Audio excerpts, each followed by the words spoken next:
మీకు ఇప్పుడు ఒక చిన్న స్టోరీ చెప్తా వినండి. ఒక అడవిలో ఒక పక్షి ఉండేది. దానికి పుట్టిన నుంచి కూడా రెక్కలు సరిగ్గా లేవు. మిగతా పక్షులన్నీ కూడా బాగా ఎగిరాయి. ఇది పాపం ఎగరలేక కిందనే ఉండిపోయేది. ఆ మిగతా పక్షులన్నీ దీన్ని చూసి ఎగతాళి చేసి, ఏంటని నువ్వైతే పక్షివే గానీ ఎగరలేకపోతున్నావు అనేసి. పాపం ఆ మాట విని పక్షి చాలా బాధపడేది. అలా బాధపడి తనొక్క డెసిషన్ తీసుకుంది. ఏంటంటే తను అక్కడ దగ్గరలో ఒక పెద్ద కొండని డైలీ ఎక్కేది, అక్కడి నుంచి జారి పడేది, దెబ్బలు తగిలేవి, మళ్ళీ ప్రయత్నించేది. సేమ్ ఇలానే రోజు చేస్తుంటే తను ఒక కోతి అబ్జర్వ్ చేసి అడిగిందంట, నీకు రెక్కలు లేవు కదా, ఎందుకు ఇలా ఎగరడానికి ప్రయత్నిస్తున్నావు అనేసి.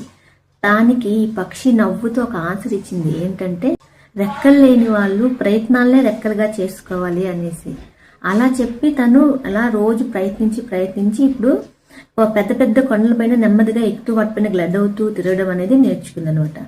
ఆ పక్షిని చూసి ఆ అడవిలో ఉన్న మిగతా జంతువులన్నీ ఏమనుకున్నాయంటే, ఇది రెక్కలతో ఎగిరే పక్షి కాదు, ధైర్యంతో ఎగిరే పక్షి అనేసి. మీరు కథంతా విన్నారు కదా, ఏంటి మోరల్ చెప్పండి ఒక చిన్న లైన్లో.